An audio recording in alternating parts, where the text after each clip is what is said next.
Done student, easy लग रहा है, वैल्यूएशन ऑफ शेयर है भी इजी। और इजी क्यों लग रहा है मालूम है, हम लोगों ने ऑलरेडी सेमेस्टर 5 में किया हुआ। ओके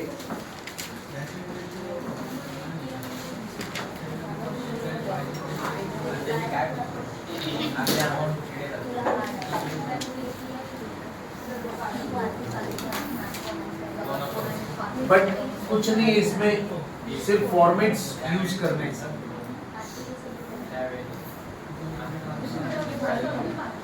या क्वेश्चन नंबर 6 कर रहे हैं हम लोग, please. Question number 6,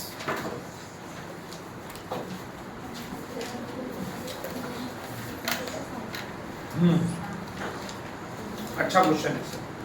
Hindustan company का नाम है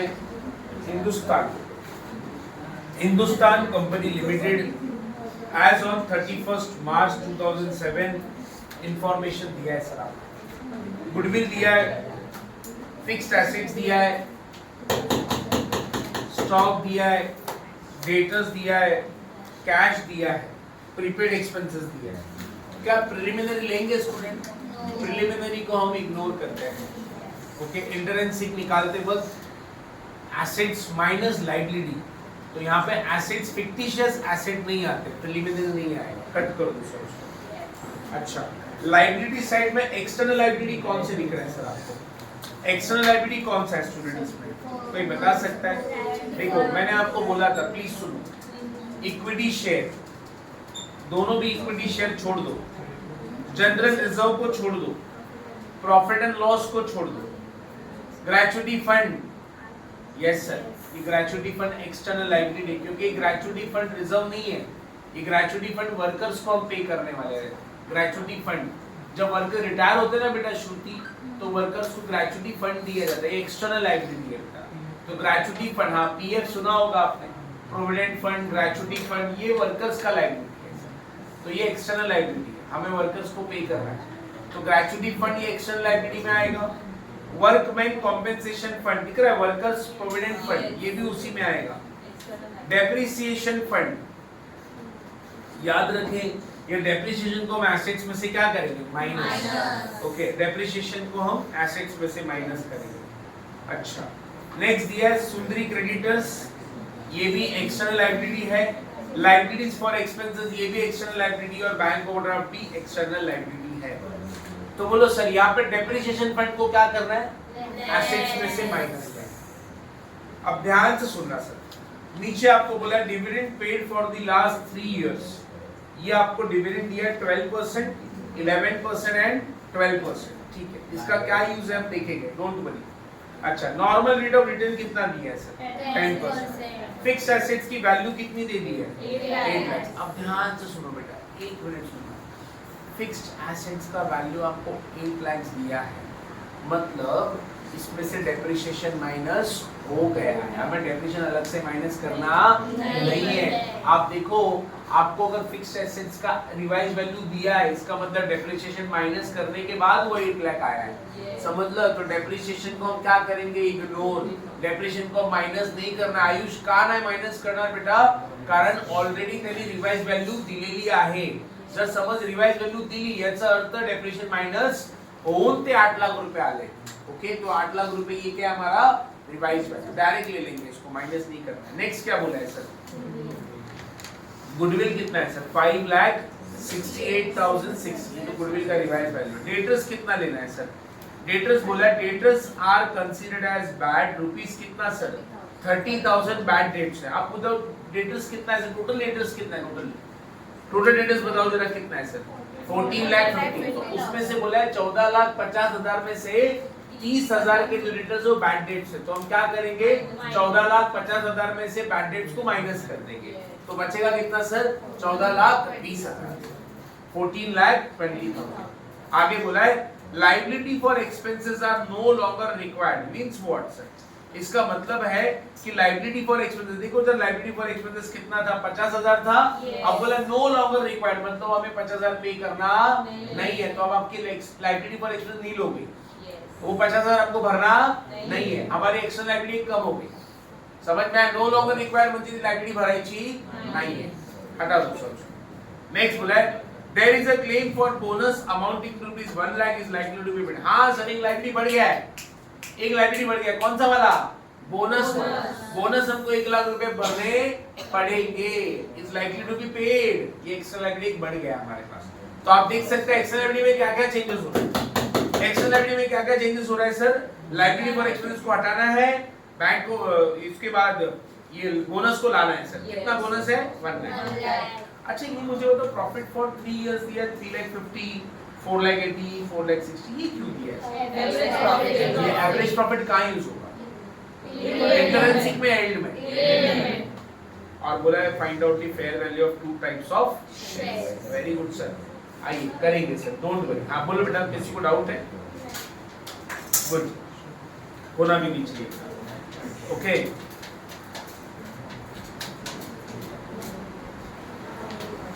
हाँ चलो स्टार्ट करते हैं सर. पूरा सॉल्यूशन मैं कराने वाला हूँ. प्लीज प्लीज स्टूडेंट, अनगा प्लीज मत लिखो सर, प्लीज कोई मत लिखो सर. I will solve. क्योंकि मालूम है इसमें नया क्या है सर? बच्चे बोलेंगे इसमें नया क्या है सर, क्यों सॉल्व करा रहे हैं? आपको बता दो, इसमें 2 इक्विटी शेयर है. और एक मिनट, कल भी तो 2 इक्विटी शेयर था, बट दोनों की फेस वैल्यू कल 10 था, सेम था, बट यहाँ पे फेस वैल्यू अलग है. एक 100 वाला और एक 50 वाला. तो जब भी ऐसा 2 फेस वैल्यू वाला इक्विटी शेयर आएगा तो थोड़ा ध्यान देना सर. कल जो इक्विटी शेयर था दोनों के 10 रुपीस थी और दूसरे का भी 10 रुपीस था. फर्स्ट का 10 रुपीस, सेकंड का बस इतना था कि जो सेकंड वाला था पार्टली पेड अप था, तो हमने उसको 2 रुपए का कॉल किया था. यहाँ पे कैसा है, शेयर का फेस वैल्यू अलग है प्रियंका. पहला जो 100 रुपीस वाला, सेकंड वाला 50 वाला. तो when we are having 2 different face values, तो हाउ टू सॉल्व इट वो हम देखेंगे, है ना. तो दोनों का फेस वैल्यू अलग अलग. आइए करते हैं सर क्वेश्चन नंबर 6. प्लीज यहाँ पर ध्यान देना. पहले क्या निकाल रहे हैं सर हम लोग? कौन से मेथड कर रहे हैं सर हम लोग? पहले इंटरेंसिक वैल्यू कर रहे हैं. अच्छा बोलो, एसेट्स कौन सा है? हाँ सर, एसेट्स पहला आएगा हमारा.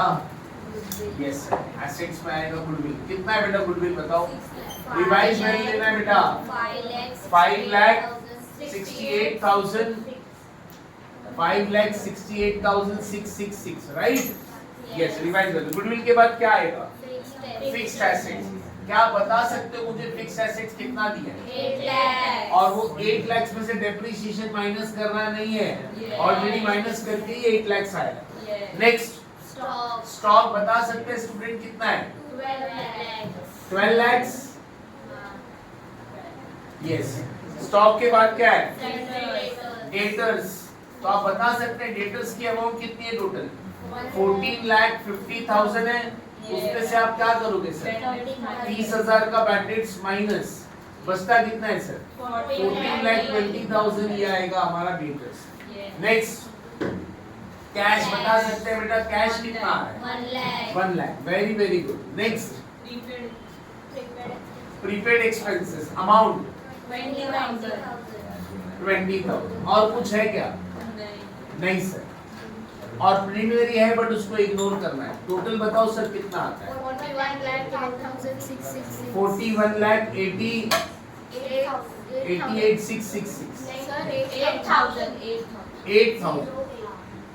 ओके. अब इसमें हम नेक्स्ट क्या लिखेंगे sir? External liabilities. Can you tell me please what is your external liabilities? External liabilities में क्या है? ग्रेचुटी फंड है. कितना लेंगे बेटा ग्रेचुटी फंड? यस, उसकी वैल्यू रिवाइज नहीं दी है तो एज इट इज ले लेंगे. कितना बेटा? 1 lakh 50,000. Next workers provident fund. Workers PF ना. कितना बेटा वर्कर्स का पीएफ? कितना?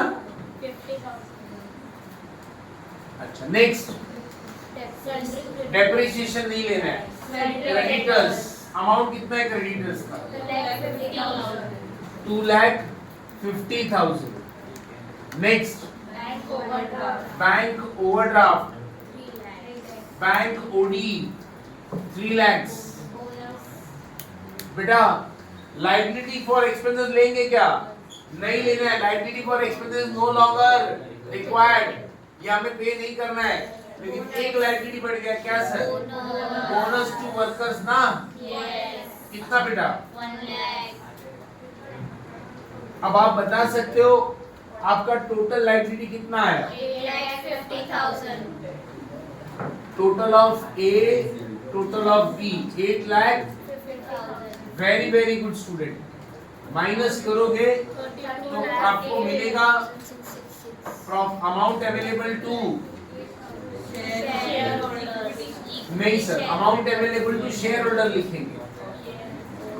ओके, ए माइनस कितना आता है? 32,58,666. अच्छा, इसमें से आप क्या माइनस करें? Preference share capital, but preference share दिया नहीं, डिविडेंड भी नहीं रहेगा उसका। 32,58,666 ये आपको क्या मिल गया sir?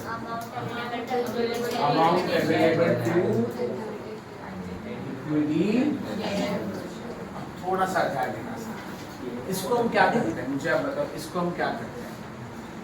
Amount available to equity share को आप क्या करते हैं? Divided by number of shares. But problem क्या हो रहा है मालूम है क्या?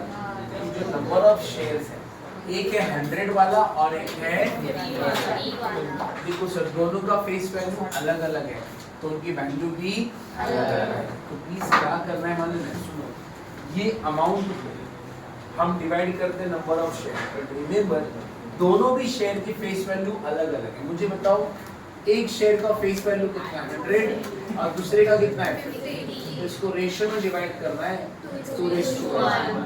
मतलब ये जो अमाउंट है ये 2:1 में डिवाइड होगा।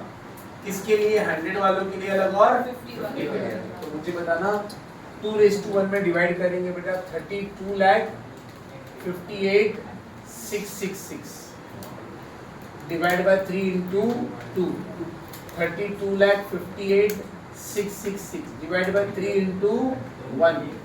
बता सकते हैं सब कितना? 21 लाख। 72,444. और इसका 1086. 1086। 222. अच्छा, ये वैल्यू किसका है बेटा? 100 वालों के लिए इतना पैसा है, 50 वालों के लिए इतना पैसा है, बराबर है कि नहीं? अब ये 100 वाले को हम डिवाइड कर सकते हैं 100 वाले शेयर से, है ना? तो मुझे बताना, एक मिनट ऐसे लिखना, value of share having face value ₹100। तो ये कैसे निकालेंगे सर? 21,72,444 डिवाइडेड बाय 100 वाले कितने शेयर्स है हमारे पास? 20,000 शेयर। डन ना बेटा? कैसे है 20,000 शेयर्स? देखो 20 लाख उनका अमाउंट है, डिवाइड बाय 100 ईच, कितना आ रहा है बेटा फेस वैल्यू? 108.62। वापस से हम निकालेंगे वैल्यू ऑफ शेयर, है ना, हैविंग व्हाट? Face value ₹50। कैसे निकालेंगे बेटा? 1,86,222 डिवाइड बाय, इसके कितने नंबर ऑफ शेयर है? 50 वाले कितने? 50 वाले भी 20 है। कैसे बेटा? 10 लाख डिवाइडेड बाय 50 ईच, तो कितना नंबर ऑफ शेयर? 20। मतलब आपने क्या किया? और सर सिंपल सी बात है, 100 वालों का फेस वैल्यू अलग है, 50 का अलग है, तो वैल्यू भी अलग है। अच्छा मेरे को आप बताइए इंट्रिंसिक वैल्यू का मतलब क्या होता है? What is intrinsic value? कल मैंने लिखा के दिया था, what is intrinsic value? Intrinsic value का मतलब होता है, रिज्यूमे लिखा रहेगा आपने कल, क्या था बताइए मुझे। अगर yes, amount payable to equity shareholder at the time of binding. तो जब कंपनी बंद होगा तो 100 वाले को और 50 वाले को सेम अमाउंट देंगे क्या? अरे 100 वाले को अलग देंगे, 50 वाले को अलग देंगे। तो इसीलिए 100 वाले का अलग निकाला, 50 वाले का अलग। कितना आएगा सर बताइए? 54.3। अब आपको जादू देखना है सर, आप देख सकते हैं, देखो ये डबल है और ये 1 है, दिख रहा है क्या? मतलब ये 54 और ये 108 है, मतलब ये 54 है, उसका डबल कितना है? 108। तो रेशियो 2:1 आ रहा है। मतलब जब हम रिटर्न करेंगे तो इसको 108 रुपए देंगे और 50 वैल्यू कितना देंगे 54। समझ में आया स्टूडेंट?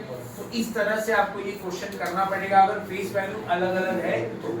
ठीक है, कर लो फटाफट। डन।